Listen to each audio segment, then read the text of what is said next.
Did you know the LA Kings have their own culinary partner? It's Superfood, celebrating 10 years and over 1 million meals served. Since 2020, the Kings have trusted Superfood to fuel their players. Now through Simply Lunch, you can bring that same performance-driven food to your office. Because when people eat better, they work better. Visit mysuperfood.com. That's mysuperfd.com. Or call 213-973-6145. Qualified companies can enjoy a free lunch for up to 10 managers. You're listening to All the Kings Men, the official podcast of the LA Kings. Now, here's your host, Jesse Cohen. All right, it's the start of the week. That means it's time to crown a King of the Week. Here to help me out, my dad. How are you doing today, Dad? I'm good, thanks. We're in person, which is... Yeah, usually we're doing this over the phone, but I'm in South Carolina. We're in your garage. We're in my garage. Crazy. I love the sound, which is great, so I'm great. Yeah. It's a lovely weekend. Great and it was game. your birthday, which is why I'm here. Now, full disclosure, you and I watched the first Ducks game together. Yes. But the second Ducks game took place after your birthday dinner. Yes. So party. Yeah, I think I went home. Yeah. Well, we went to the restaurant, then we came back to your place.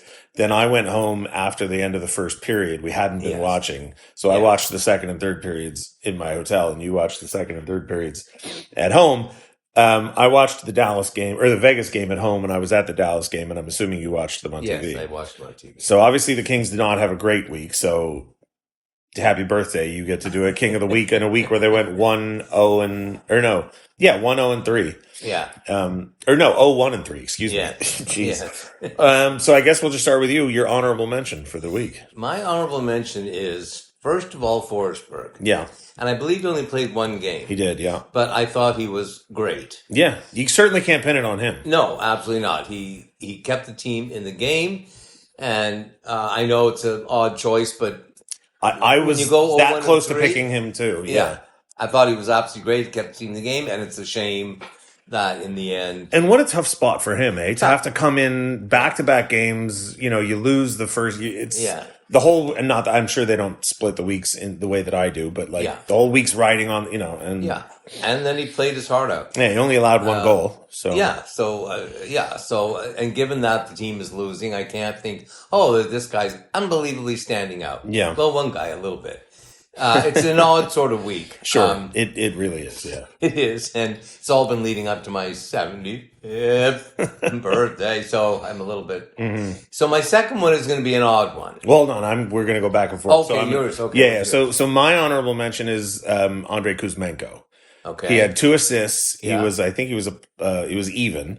But I went to the fancy stats because in a week where they go 0-1 and 3 and nobody scores that much, I'm scrambling which is why I was going to go with Forsberg, but I thought, well, I'll go with Skaters. He didn't play in the third period. He played 2 shifts in the third, but I don't know that that's his fault.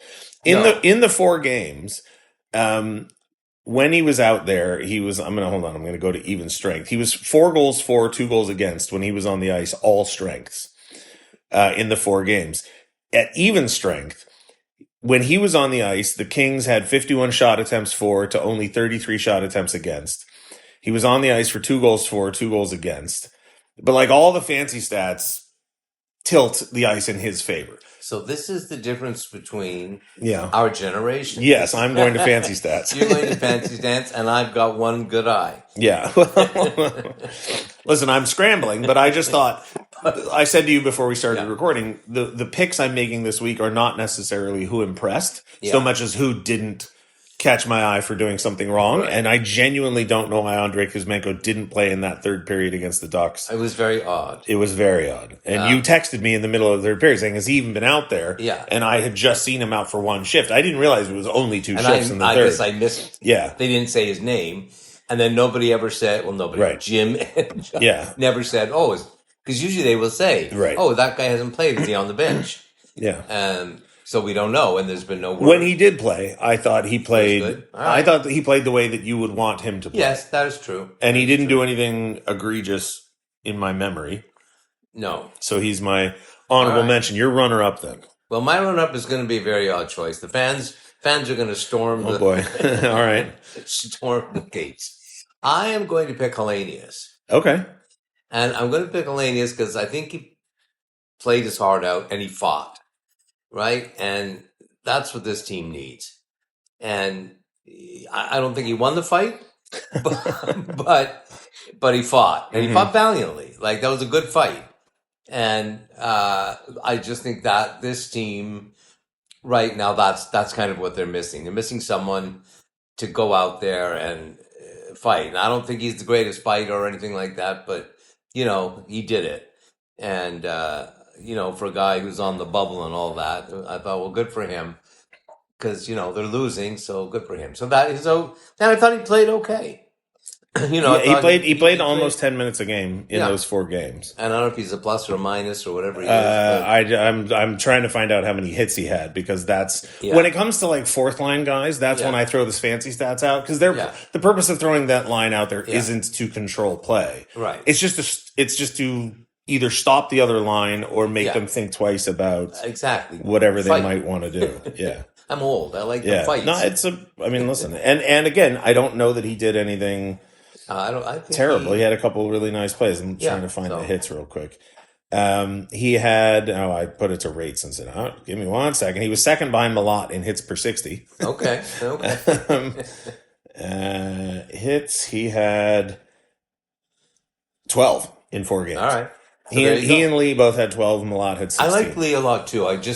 Last second I picked Hellenius over Lee just because of the fight. Yeah, and Hellenius blocked 2 shots, 9 face-offs. Oh, he's 9 of 12 in the face-off. Yeah. He played well. 12. All right. Yeah. All right, so that's your runner-up. My runner-up is Alex Turcotte. Because, and this is where, I don't know if this is a fancy stat or not, but this is one of those things where, to me, I always find it really fascinating.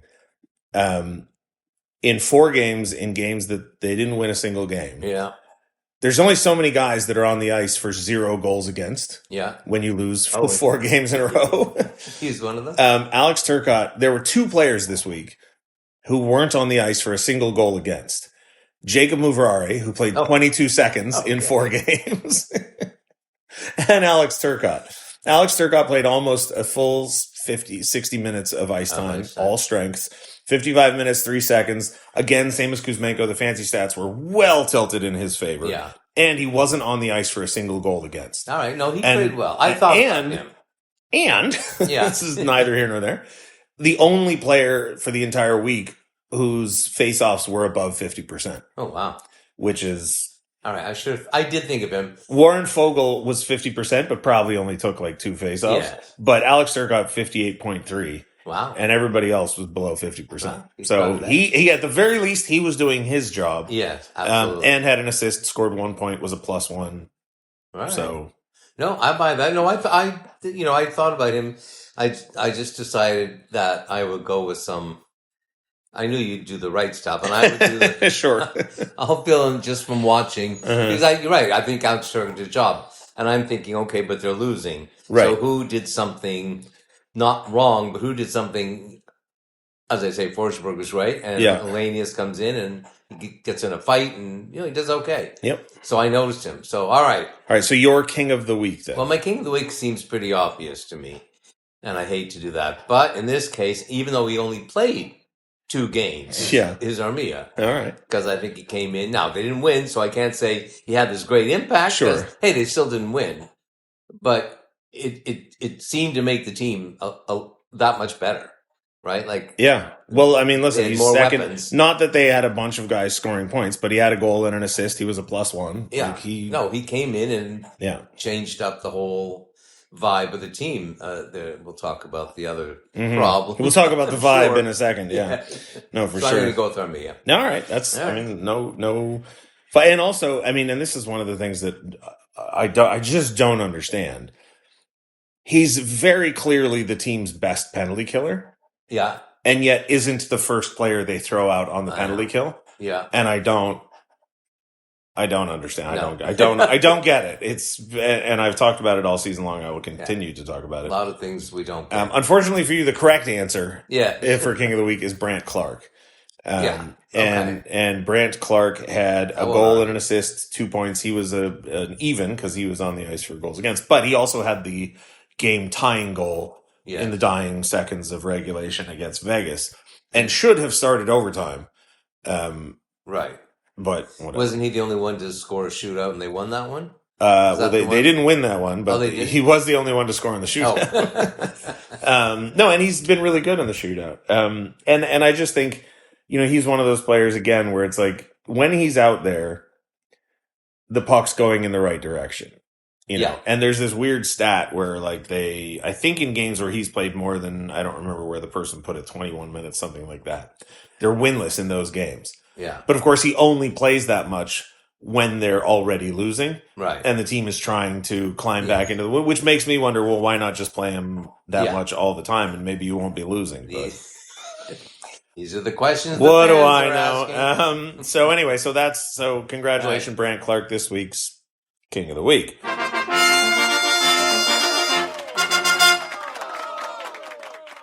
Now we can talk about the vibe.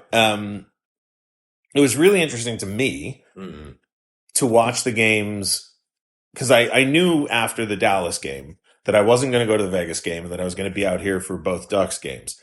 So it's the first time in I don't know how long that I've actually looked at a block of games and said, you know what?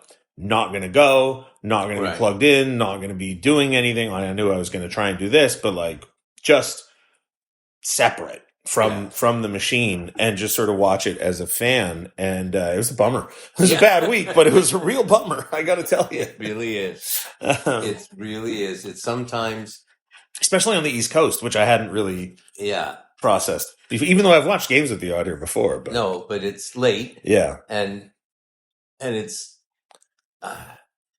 look, I love the team. I love the Kings, but it's getting harder and harder to watch. Yeah. And there's decisions that you just can't quite understand. But I think it's not even that. And, between a bunch of us who go, well, that guy, this guy. But it's really, to me, the man, they say whatever you want. The team has not got, so this is not any player's fault. Yeah. They don't have a really pure goal scorer. I know they thought it was going to be Fiala, but he's not, Yeah. And Kempe is the guy, but Kempe is getting older, and he's, as they always say, he's streaky. Well, he doesn't seem that streaky this year. Yeah. I don't see him. So, but he's good. I know he's good, but it's, we don't have an Ovechkin. We don't have these kind of guys. We don't have a tough guy. Our defense is obviously good, and the goalie is good. Mm-hmm. And it's not like you can say, oh, that forward, this forward. It's just, I don't know. The team is, I don't know. I don't think it's a shock they're not winning. Well, I only do because, and I talked about this. They do have 3 really good players out. Yes. But they've played teams that had 7 players out and lost to them. Well, and the part that's shocking to me is, and I've mentioned this on different platforms, when they lost that game to Tampa, right, when they were up and then they tied and then they lost, that was shocking. Yeah. But that's once. Yeah. But then the same thing happened 2 or 3 more times in the next 4 games. Yeah. So much so that I was standing up in the press box with another member of the press watching, I think it was the second Minnesota game. I don't know. It doesn't matter. Watching a game, absolutely convinced that it could not happen again. Yeah. The guy was like, it's going to happen. They're going to give a game-tying goal with 30 seconds left. And I was like, no, 3 times in a row is preposterous. It cannot happen. They've got this. And then, of course, they did it. And then the Ducks. So this is the thing. You're playing across town rivals, and I get it. It doesn't seem to be quite as big a rival, although I don't live there, but it doesn't seem to be as... Well, here's what. LA's not a real city. Yeah. And Anaheim's really not a real city. Yeah. So it's... They've had their years, but the more they expand the league, and then the more, that gets diluted, especially they send a team to Vegas. But, when you're playing a crosstown rival that are 2 points behind you, and you have a chance to actually put them away, and you're up 2-0. Yeah. You oughtn't to lose that game. You oughtn't. It's true. And lose in a shootout. Mm-hmm. And then go, okay, we lost that game, but still, we got the point. They've only got a point behind us. We can still end up 3-5, whatever it is they had. Well, the crazy thing to me was going into the second game, it was okay, we could actually have a situation where the Kings get 3 points and the Ducks get 2. Right. Like if the Kings had won the second game in regulation, they would have taken their 1 point from the first game. They would have gotten 3. And you now, still would have created a little bit, not as much difference, but a little bit of distance. But no, instead. Yeah, they're now tied. They're lucky to be tied 1-1. Right. And then losing the shootout, overtime, in the way that they've been losing in overtimes. I mean, they played the most, they have the most overtime losses. I think Vegas, they're 13, I think Vegas is 12. And then it drops down, to 8, 9. Like, it's a huge gap. And they've lost I don't know how many of them have been shootouts and how many have been overtimes. But it seems to me that they've lost all the overtimes in some, or at least it feels that way, the way they lost this one. Well, according to this, they're 3-6 in the shootout, which suggests that they've lost, that 6 of those shootout losses are in the shootout, and then the other 7, are overtime. So either way, it's not great. It's not great, but it always seems to be that we've got the puck, we've got the puck, and the next thing you know, the other team has a 2-on-1. Yeah, and I thought whoever, I don't even remember our defenseman, I thought he played it right. He prevented the pass. Guy made a perfect shot, right? I didn't even blame the goalie. Like it was like a beautiful, it's one of those things we always say, like, we go, but if it was our team that scored on that shot, you go, oh my God, what a shot. So, no, unfortunately, the problem with that play was Fiala getting stripped 200 feet away from from the net. But the thing is, this time was Fiala, other times, but it just always seems to end up in a 2-on-1 and they score. But we get a bunch of 2-on-1s and either hit the post or we just don't score. Whatever the thing is, we don't score. So then you go, we can't score, obviously. The whole team, the whole fan base knows that. So my real issue is, where is management? As I said to you, we could put out a book instead of where's Waldo, where's management? Well, right. That's why I've said it. People say, "Is it this person? Is it that person?" I always say it, and I learned this at Nordstrom's of all places. Yeah. At some point, it doesn't matter whose fault it is. It is somebody's responsibility. Yes. And there's only one direction responsibility flows, and it's up. It's the top. Right. And so, and I think in particular this year, not living in LA. Yeah. I say, well, is there a general manager? Like, I hear this guy's name, and I don't seem to know him as well as everyone, but I've heard his name a bunch. Well, here's what I'm curious about, because obviously I do live in LA and obviously I'm around the team and whatever. But one thing that really struck me over the last 3 or 4 days that I've been out of town is just looking on social media, whether there are some, I've said this before, every social media platform has its own kind of like tone and mood. And, so there's some of them are more positive than others. What really struck me over the last 3 or 4 days is all of them are wildly negative. Like people are really, really mad in a way that I don't think I've ever seen before. No, I only read the insider comments because I don't know all the other stuff. But it's 100%. Yeah, it's actually shocking. Yes, it is shocking. The other guy goes, well, we're still in it. And you're like, well, that's true. We are. We're not out of it. But we're not trending well. Yeah. No. We have 3 guys out, and I guess we are a team because there are teams that can play with 6 guys out because they're just have more depth, and I think we just we traded away so many people and draft picks that we don't. So then the guys that are coming in are doing fine. I like them, but still, it's hard to replace Kopitar, and Perry, and I don't know what's happening with Moore, but there's a set kind of team. But even with those guys, we weren't. Well, you mentioned the overtime losses. Yeah. A friend of mine called me this morning, much to your shock. Yeah. I was sitting in your living room and gave me. It's just early, Yeah. Well, gave me this stat, which I did not know. I probably should have known it somewhere in the back of my head. But so regulation wins, which is one of the tiebreakers. Yes. I don't remember where it falls in, but it's a pretty good litmus test of how good your team actually is. Colorado obviously is leading the league with 30. Wow. 30 of their 33 wins have come in regulation, so good for them. 2 of them came in overtime. 1 of them came in the shootout. Tampa has 24, Dallas has 23, Florida has 22, Carolina has 21. So Florida's the wacky one because they're 17th in the league. Yeah. But in terms of regulation wins, they're 4th. So they're obviously way better than... Well, they're missing the best player in the league at some level, other than McDavid. Well, and they've just lost. I guess they don't go to overtime. They win or they lose. Right. Whereas most people have but Kings, where do you suppose that? Well, I think I told you, but where they sit in terms of regulation wins? Oh, they're like 31. Yeah. Yes, with 12. With 12. Yeah. No, they're not winning games, and so I don't want to be negative, and I know this is a Kings podcast, but I read the comments because I'm not there, and everybody's mad, and they're mad about this, mad about that, and everybody has a solution, and it's like anything, right? As they say, opinions are like whatever. Yeah. but you're right. They're all.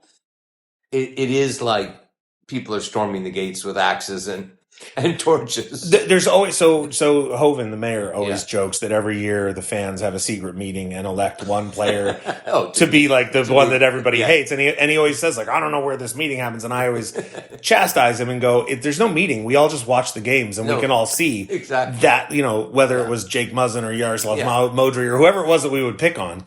Like the guy, usually it's a defenseman who turns the puck over a bunch is the guy that everybody yells at, or Penner or Dubois, as they say. He's in the escort service. Yes, exactly. Or it's a forward who came in with a lot of hype and then just didn't. And this didn't. Yeah, no, I mean... But this is the first year where people are like, it's not one player. No. And they're actually calling for specific action from the fans. They're saying, hey, let's all do this to fix it. Which is not, at least in LA, I've never seen before. And not for the Kings. I've seen it with different teams. But I said this to you, and like I say, I don't want to sound so bad. Sure. But, we had the season tickets for about 30 years or whatever it was.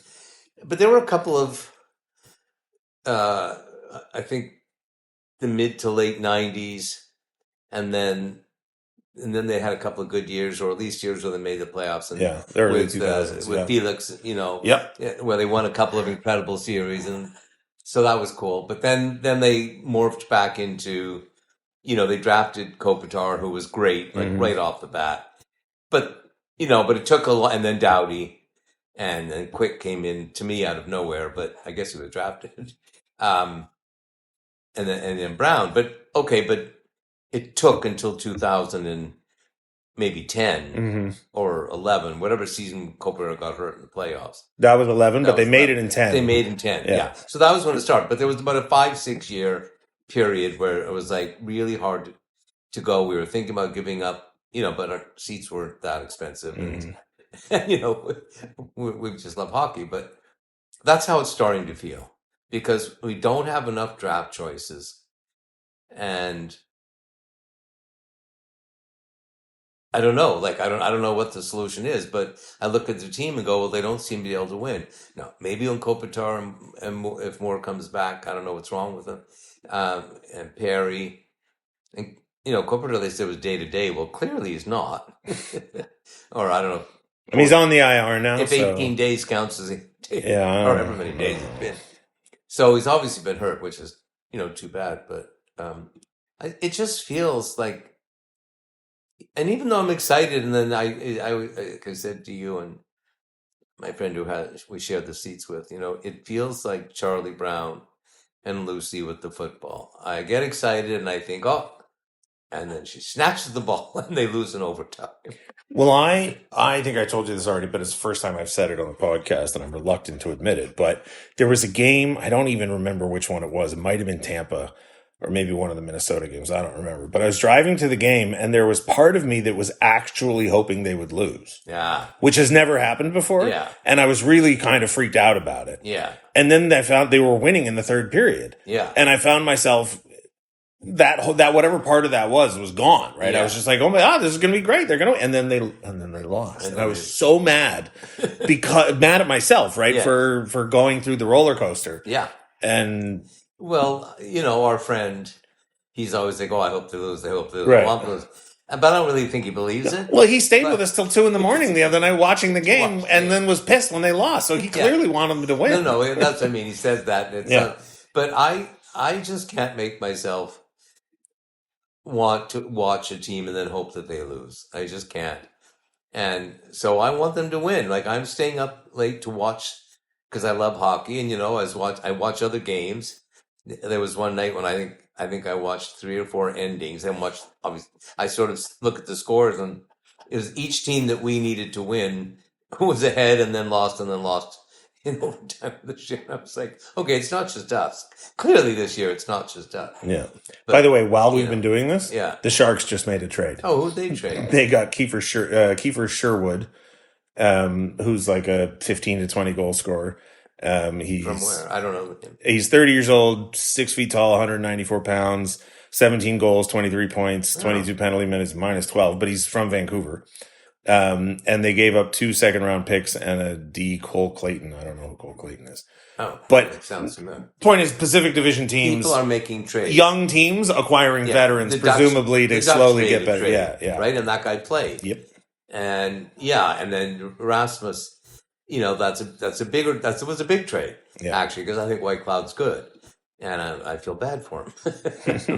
but Pacific Division teams are doing stuff. Yeah, and that's why I said, where's management? Mm-hmm. And it's not just like, they have to make a trade. It's like, I've not seen Holland. I've not heard Holland. Which is funny because he's done a little media tour. You have to be plugged into all the different. That's the thing. But when when Blake was the GM or Lombardi, even though I lived, Blake, mostly Blake. But even a year to Lombardi, they were in the public, right? They would make appearances, or there would be conferences with them, or somebody would say, well, Blake said this, or, but Holland, now it's 47 games in or something, and I haven't heard one word.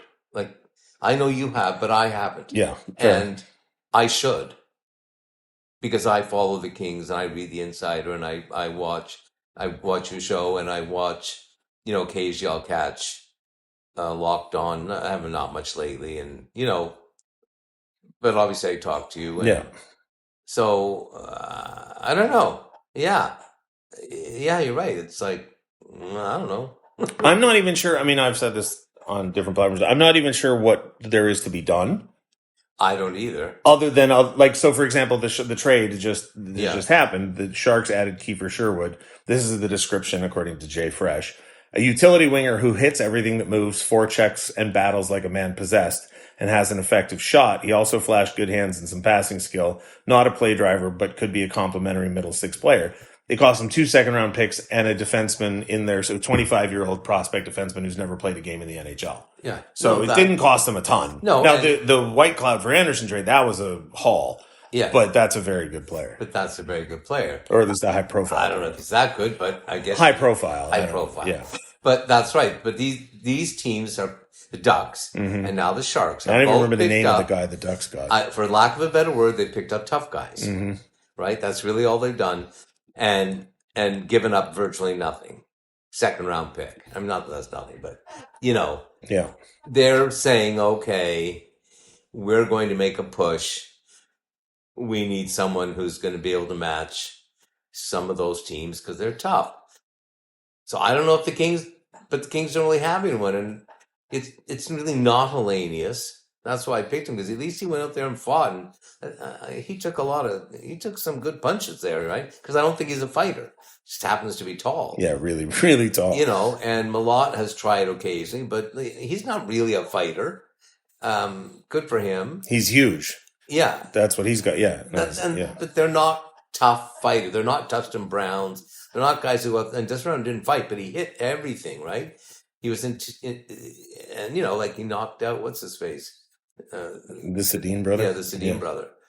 And so we don't have anyone that I can think of. All their guys are the same. They're kind of playmaking dipsy doodle, and they don't shoot. They keep trying to pass. And they're always doing backwards passes. They're getting intercepted. And I think when you're practicing, it probably looks great. And, it's like I've told you before, but, your uncle, the youngest uncle, who's very, very political, and he'd always say to me, well, we should be doing ABC. And I go, well, That's great, except there's another side. Right. Right.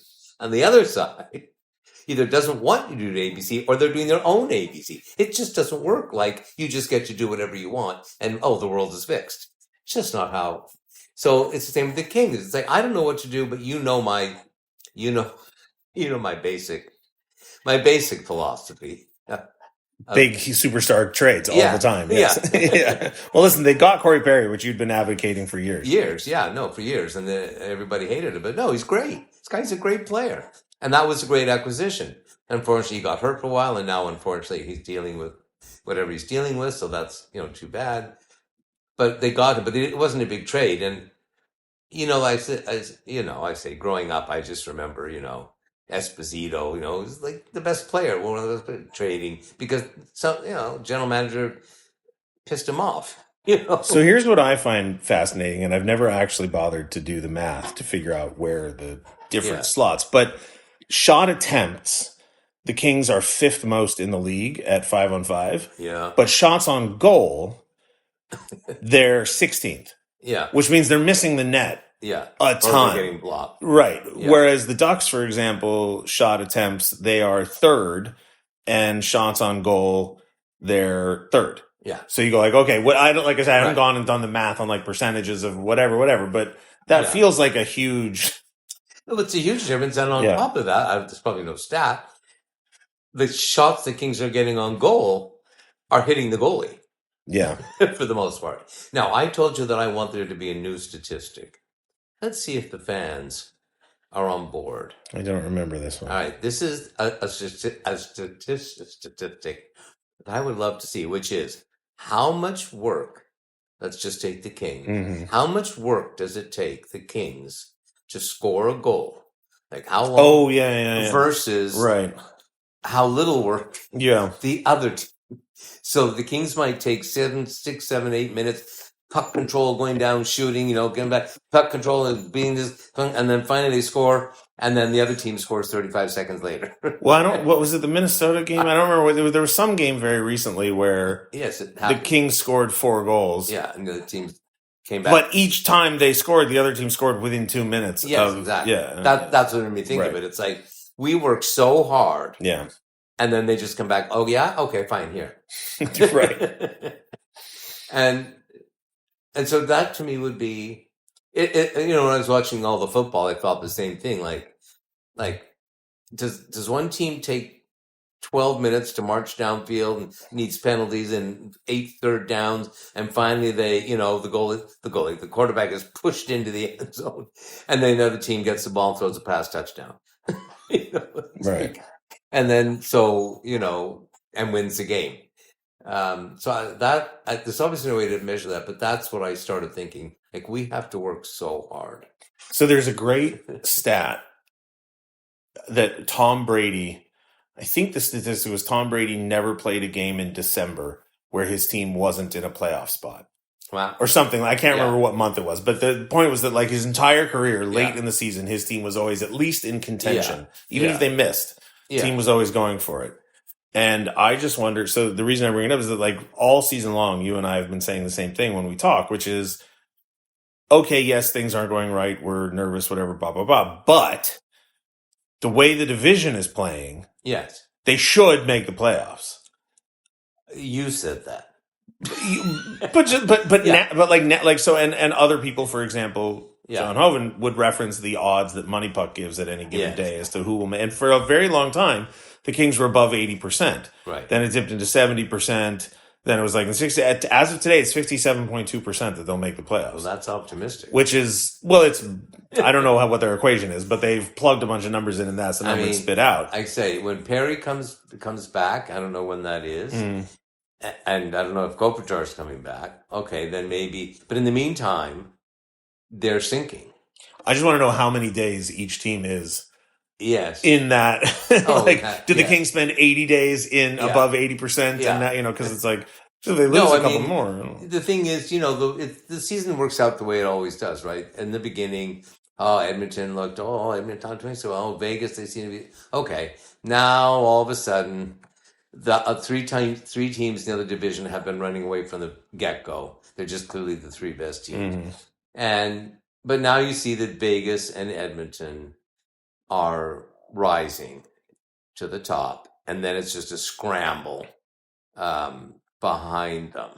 So, yeah, we could still make the playoffs because they're right there, but... Oh, not allowed to use that phrase. Sorry. Oh, you're right. Sorry. Sorry. We're in the mix. Yeah. But Vegas just made a trade. Yeah. And so did San Jose, and so did Anaheim. Yeah, and that's what I said to you like early in the day. Like the thing about Vegas that impresses me, that's why I'm saying it's like where's management is they had from the get-go, they drafted that team, and it was incredibly well drafted, and maybe the rules helped them, blah, blah, blah. They really drafted a good team. But they've been trading people ever since, right? Like maybe McNabb's the only guy left. I don't know. Maybe. Well, so I was listening to Ken, who covers the Golden Knights, Ken Belke, and he was talking about White Cloud, and he said, I didn't know this about White Cloud. I don't follow Vegas close enough. Yeah. But he was saying he wasn't one of the original, but he was one of the like McNabb is an original. But I think White Cloud might have been one of the first trades that first guys they acquired in a trade or something. I don't remember. But I mean, how many people have they traded to end up getting Eichel, Stone? Oh, I mean, tons. Tons. They just constantly. They haven't had a first round pick in. No, but they don't need one. No, because their management clearly understands what they're doing, and they never really worry about a goalie. Yeah, that's the funny thing. Somehow they have these goalies that are pretty good, but they don't seem to worry about them, and no, they do not. But they just keep shoring up. Or thinking, well, that guy's better than that guy. And I think Stone is, it's hard to say he's one of the most underrated players, but he's just one of those guys that is. So here's the list of first round draft picks that the Golden from their inception. Yeah. 2019. Traded. They had 3 first round picks. 2019, traded. 2020, Brendan Brisson, who ultimately wound up getting traded. Yeah. 2021, Zach Dean. I don't know what happened to him. 2022, traded for Jack Eichel.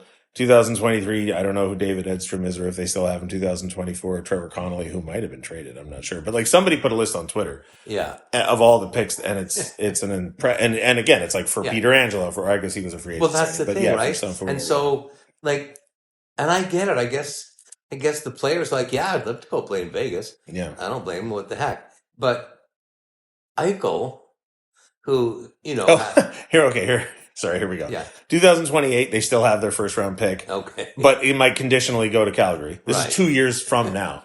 2027 belongs to Calgary. 2026 belongs to Calgary. 2025, the Sharks. 2025, they drafted Trevor Connolly.